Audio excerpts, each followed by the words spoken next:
हमारे यहाँ गैर सैयदों में बेटी नहीं दी जाती। आपका एक मुरीद अपनी औलाद की खुशियों की भीख आपके पास मांगने आया। मेरी राय के खिलाफ कोई जाता है ना तो ऊसा चढ़ जाता है, बस इतनी सी बात थी बेटा। अगर यहाँ से मायूस भी गए ना, मैं खुश रहूंगा जिंदगी।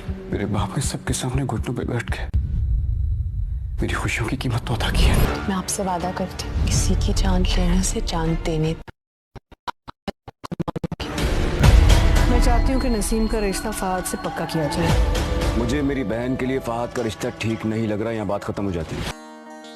रेदा शेर को पसंद आ गई है, उससे शादी करना चाहता।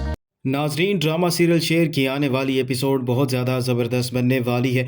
शेर के सामने क्योंकि सारी हकीकत आ चुकी है, उसका चचा और उसके चचाजाद भाई कैसे उसको और उसके बाप को लूट रहे होते हैं, और शेर ये बात भी जानता है उसकी एक बहन की शादी बदर के बड़े बेटे आहद से हो चुकी है, और बदर यही कोशिश कर रहा है उसके छोटे बेटे फहद की शादी भी की बेटी से हो जाए ताकि उसको आसानी हो जाएगी। वो बड़ी ही आसानी के साथ शेर जमान और उसके बाप की सारी जायदाद लूट लेगा। लेकिन शेर को ये बात बिल्कुल भी पसंद नहीं आती। बदर अपने बच्चों के साथ जाएगा और बड़ी चालाकी के साथ शेर की सौतेली माँ को यही कहेगा, मैं यही चाहता हूँ मेरे बेटे फहद की शादी भी आपकी बेटी से हो जाए ताकि आपको कल को कोई भी प्रॉब्लम नहीं होगी। शेर आपका सगा बेटा नहीं है। बदर बड़ी ही चालाकी के साथ नईमा को अपनी बातों में फंसा रहा होता है और इतनी देर में शेर भी वहाँ पर आ जाता है और वो ये सारी बातें सुन लेता है और शेर जमान वहाँ पर यही बात करेगा, मुझे इस बात से एतराज़ है कि मेरी बहन की शादी फहद से की जाए और मैंने जो बात कर दी है वो पत्थर पर लकीर है, मैं ऐसा कभी भी नहीं होने दूंगा। तो वहाँ पर शेर की सौतेली माँ से यही बात करेगी, वो मेरी बेटी है और फैसले का हक भी मेरा होगा। लेकिन शेर वहाँ पर बहुत ज़्यादा गुस्सा करेगा और उसे चुप करवा देगा।